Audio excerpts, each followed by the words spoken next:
Baik, Mas Pong tadi setelah aktivitas Mas Pong yang sempat menggegerkan dunia peraktivisan yang nggak bisa dilakukan oleh orang lain, hanya Mas Pong yang bisa melakukan. Kalau saya melakukan itu udah lama saya dijeblos penjara.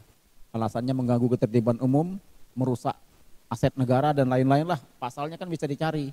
Ini kayaknya pasalnya nggak berlaku buat Mas Pong nih ketika itu terjadi. Nah setelah itu Mas Pong memiliki Pong Harjatmo Training Center. Mengapa membuat lembaga itu, Mas? Yang pertama dulu ya, katanya kalau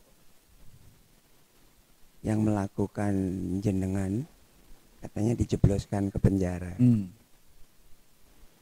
Tapi saya siap kok. Bung Karno itu 16 tahun kali dipindah-pindah. Sukamiskin 4 tahun, Endeh 4 tahun, Bengkulu 4 tahun, nggak tahu di Bangka berapa tahun. Nah itulah risiko perjuangan. Seandainya saya di penjara, saya akan nikmati. Oh begini rasanya di penjara gitu aja. Dan pasti yang simpati sama saya bertambah banyak. Nah ini yang ditakutkan. Karena saya public figure, kecuali kalau saya di penjara karena ngubat, karena korupsi, pasti masyarakat nggak simpatik. Tapi kalau saya di penjara karena membela kebenaran, pasti banyak yang simpati. Mungkin ini kebalikan dari Pak Karno dulu. Pak Karno sebelum jadi presiden, jadi pejabat, penjara bolak-balik ke sana kemari. Sekarang biasanya penjaranya di bagian akhir kepengurusannya. Menjabat dulu, bagian akhir baru di penjara. Kalau sekarang kan begitu biasanya Mas Pong. Nah, oke Mas Pong itu soal lain. Tapi soal tentang training center ini gimana ceritanya Mas? Iya, jangan. Iya, saya perhatikan tahun demi tahun karakter bangsa ini kian menipis. Korupsi kok jadi menular. Jadi tadinya yang kelas-kelas atas akhirnya bupati-bupati juga banyak. Kemudian entah itu hanya sebagai korban, polisi yang kelas jenderal akhirnya yang di Papua itu kelas apa pangkatnya? Aibtu. Iya. Tapi Ajun Inspektur 1. Iya, katanya dia cuma ya buat dipasang aja.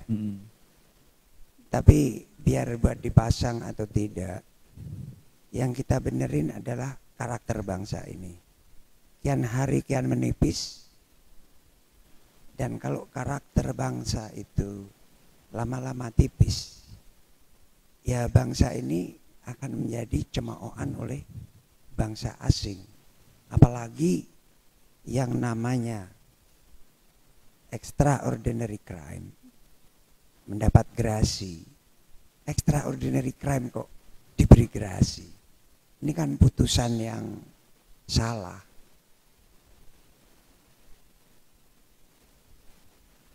Yang dirampok duit rakyat itu korupsi. Narkoba yang diracuni adalah generasi penerus. Itu aset bangsa. Kok malah dapat gerasi? Kalau teroris sudah jelas ya, dia musuhnya siapa, yang dibom mana gitu kan, salah sasaran. Tapi tiga-tiganya kan extraordinary crime. Nah di sini sekarang ini yang lagi sangat menggelikan, justru yang tugasnya membasmi korupsi malah saling berantem, tidak kompak, ingin memojokkan masing-masing lawannya. Itu kan karakternya di mana, nasionalismenya di mana? Sebagai bangsa Indonesia yang kebetulan mendapat predikat, dan predikat itu yang harusnya dibanggakan oleh rakyat Indonesia, tapi malah predikat itu mempermalukan bangsa, gontok-gontokan sendiri. Makanya saya ingin ceramah ini mengenai karakter, mengenai budaya dan nasionalisme. Karena kalau berantem sendiri, berarti nasionalismenya lemah. Kalau korupsi berarti karakternya yang melemah. Nah, budaya, orang yang lemah karakternya dan tidak punya nasionalisme, pasti budayanya juga akan lemah. Jadi lembaga itu terbentuk bentuk dari kegelisahan atau kerisauan seorang Pong Hardjatmo sebenarnya. Dan saya tidak langsung mengajarkan karakter building ya. Sebetulnya ini juga sudah lama. Dulu ada sekolah namanya Budi Utomo, itu nama seorang tokoh juga yang mengajarkan bahwa budilah yang utama. Maka beliau membuat penyuluhan budi pekerti. Kemudian Bung Karno sendiri menyebut karakter building, membangun karakter, mengembangkan karakter. Building itu kan artinya luas. Kemudian di Hankam, Lemhanas ada khusus jati diri bangsa. Kemudian John Robert Powers yang dulu direkturnya Ibu Min Uno membuat pengembangan kepribadian. Kemudian Bapak Ari Ginanjar membuat SQ. Kemudian Pak Jokowi yang terakhir revolusi mental. Tapi sebetulnya sama. Dan saya hanya melanjutkan, meneruskan. Tapi untuk ke situ itu saya tambahkan art performance. Jadi seseorang itu selain karakternya yang harus bagus, penampilannya juga harus bagus. Kemudian public speaking, seseorang, nah contohnya seperti talk show atau wawancara begini, kan harus tata bahasanya betul. Dan sebelum bicara dikonsep dulu, kemudian baru dikeluarkan. Jangan hanya mulut saja yang bicara, akhirnya hati tidak ikut bicara, kemudian ya, cuma perdebatan aja. Dia mengelak atau ingin membela diri aja. Itu ya perlu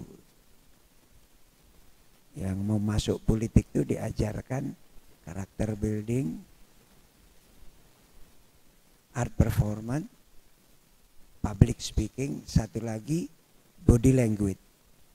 Body language itu jalan pun itu baik militer, baik akademi apapun diajarin baris berbaris dulu. Dan kalau yang TNI itu enggak seminggu 2 minggu, berbulan-bulan cara bersikap. Kemudian cara berpakaian, tiap-tiap barak pasti ada kaca. Sudah rapikah saya? Dan disiplin ditanamkan. Tidak boleh bangun tidur ditinggal itu bantal kemana, selimut kemana, pasti dirapikan dulu. Nah itu bahkan itu yang akademi militer ya, jelas ingin menjadi Abang None aja, belum Miss Universe atau Miss World. Itu juga diajarin kok bagaimana jalan yang baik. Kalau perempuan bagaimana, kalau laki-laki bagaimana, peragawan-peragawati itu. Kemudian berpakaian yang rapi, abnon diajarkan itu. Bagaimana jalan yang bagus, berpakaian yang bagus, berbicara yang bagus di atas panggung. Nah ini sebetulnya modal untuk jadi pemimpin. Jangan hanya pandai sebagai pokrul, berdebat, mengelak, atau ya cari betulnya sendiri, tapi pikirkan Indonesia ini ke depan mau jadi bangsa apa. Oke. Kalau cara mekanisme atau yang dilakukan oleh Mas Pong itu dalam membangun ini seperti tadi ada yang ketinggalan body language. body language itu ya kayak saya begini kan, karena saya bicara ini otomatis ngikut kan. Iya, oh iya. Iya, nggak mungkin saya bicara gini tapi tangannya begini, nggak mungkin. Jalan juga gitu, kalau ada musik tidak out of tone, tidak out of rhythm, ya jalan sesuai musiknya. Pose juga tidak hanya tolak pinggang, tapi kan harus gaya, semua itu kan termasuk body language. Ya, yang dilakukan di dalam lembaga ini apa, Mas? Bentuknya itu apa? Bentuk dalam rangka membangun sosok yang memiliki karakter bagus itu yang dilakukan oleh Pong Haratma Center ini apa? Ini bukan sekedar bicara ceramah atau seperti mengajar di kelas atau di kampus, tapi ini learning by doing. Jadi satu persatu harus memperagakan. Boleh nggak saya peragakan? Boleh, silakan. Sini silakan. Ya? Silakan aja. Misalnya dari jalan mau ke duduk. Ya.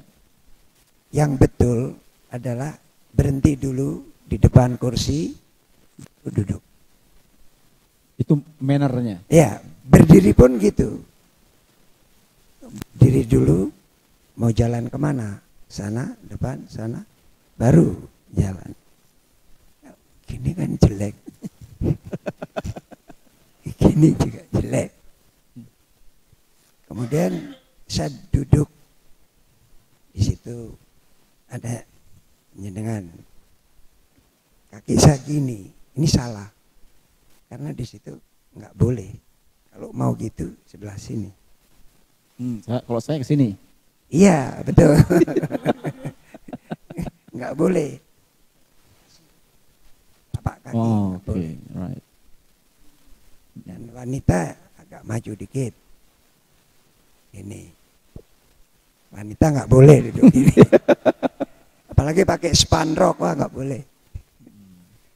Gini wawancara gini enak nggak dilihat? Iya, nggak enak dilihat. Pasti nggak enak kan? Tapi saya lebih senang begini sih, Mas. Misalnya kalau Mas Pong di situ kan nggak mungkin saya. Ya Mas Pong, saya lebih senangnya begini. Nggak enak kan? Iya. Dilihat pun juga nggak elok, nggak Ya. sopan. Ya. Ini. Tapi sekarang di tempat umum ya, di airport nunggu, apalagi pesawatnya delay, ada yang tiduran di bangku sambil main handphone. Udahlah, etika udah nggak tahu kemana. Di bus juga begitu. Kenapa nggak saya matikan? Ini juga nggak boleh nih kayak sebenarnya. Ya. Tapi gini, kalau yang telepon ini produser, rugi saya. Kenapa teleponku nggak diangkat? Apa nggak mau dikontrak nih sekarang? Gitu.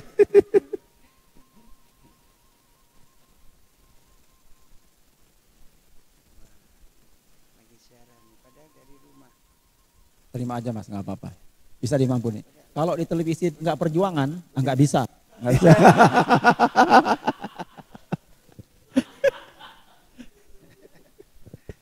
Karena perjuangannya boleh-boleh saja. Iya.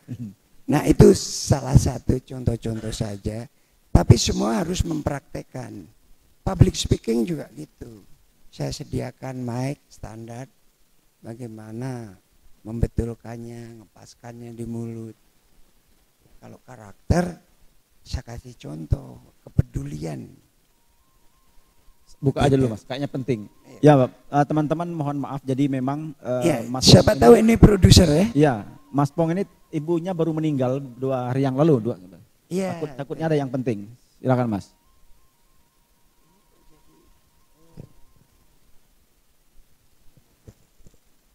Coba Mas, buka lagi. Ya. Nah, ini hebatnya kalau perjuangan. Belum selesai. Nanti aku telepon balik. Iya.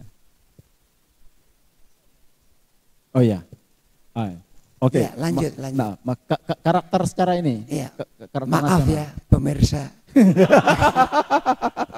Sorry, ini saya ya di luar etika. Yang saya harapkan telepon dari produser. Siapa tahu kontrak episode panjang gitu kan. Mas Pong, menurut pandangan Mas Pong, mulai dari aktor, jatuh ke aktivis politik, membangun sebuah lembaga training Pong Harian Training Center. Sebenarnya ada yang salah nggak sih dalam pembangunan karakter kita secara nasional hari ini? Kalau memang salah, di mana letak salahnya dan bagaimana cara memperbaikinya, Mas? Ya, saya sebetulnya bukan orang politik ya. Saya peduli terhadap negeri ini. Ya. Kalau saya orang politik pasti saya sudah masuk partai. Kan kendaraan orang politik partai. Iya. Tapi saya nggak suka partai karena ya tahu sendirilah. Iya, iya, iya. Nggak harus kita ngomong panjang lebar soal partai, udah tahu sendiri. Kemudian yang kedua tadi. Ya, apa yang salah di dalam pembangunan karakter bangsa kita ini? Iya. Pemimpin itu harus memberi contoh ya. Satu saja mengenai persatuan dan kesatuan. Tiap hari memperingati kemerdekaan kita 17 Agustus. Pasti Istana Negara mengirimkan undangan kepada mantan-mantan RI 1, RI 2, pasti mantan Panglima, mantan kepala-kepala staf, termasuk Kapolri, mantan menteri, dan mantan-mantan yang lain. Tapi saya tidak pernah melihat tiap memperingati hari kemerdekaan kita 17 Agustus, mereka tuh duduk sederet kursi. Mantan RI 1, RI 2, mantan Panglima, mantan Kepala Staf, mantan Menteri. Dari situ aja udah menunjukkan bahwa persatuan dan kesatuan kita lemah. Karena pada hari kemerdekaan yang harusnya kita peringati bersama, kok mereka bikin sendiri-sendiri. Ada yang bikin di Lenteng Agung, ada yang bikin di Gedung Juang, Gedung Proklamasi, Gedung Budi Utomo, dan lain sebagainya. Kita kehilangan figur atau figur yang bisa memberi contoh atau kenapa situasi ini bisa terjadi, Mas? Ini kan bangsa besar. Berarti kan kurang berendah hati untuk bersatu. Mereka kan egoismenya masih tinggi. Aku pengen bikin sendiri. Ngapain harus ke istana? Padahal beliau mantan RI 1, RI 2. Nah, kalau di atasnya sudah memberikan contoh yang kurang baik mengenai persatuan dan kesatuan, ya di bawahnya juga begitu. Saya juga belum pernah mendengar di berita atau melihat di stasiun TV mantan-mantan Kapolri bikin rapat. Yuk, bagaimana caranya memperbaiki citra Polri. Mantan Panglima, yuk bagaimana ketahanan nasional kita lebih kita perkuat lagi. Belum pernah saya lihat. Membangun Menteri Pendidikan, mantan-mantan Menteri Pendidikan, yuk kita perbaiki pendidikan kita. Belum pernah. Bangsa kita ini kan bangsa paternalistik ya Mas Pong ya. Artinya bahwa suatu komunitas, satu masyarakat itu tergantung pada patronnya, pada yang memimpin. Jadi kalau memimpinnya amburadul, mestinya di bawah amburadul semua. Udah jelas. Itu jelas karakternya dibangun oleh pemimpin ini. Iya. Ya, kalau begitu kita akan lanjutkan lagi bagaimana guru kencing berdiri, murid kencing berlari. Oke, Mas Pong, kita akan lanjutkan. Dan teman-teman semua, sahabat pejuang, kita akan memajukan bagaimana sosok pemimpin kita hari ini kaitannya dengan Indonesia. Jangan kemana-mana, tetap di Leader Forum Nasional Beli Indonesia.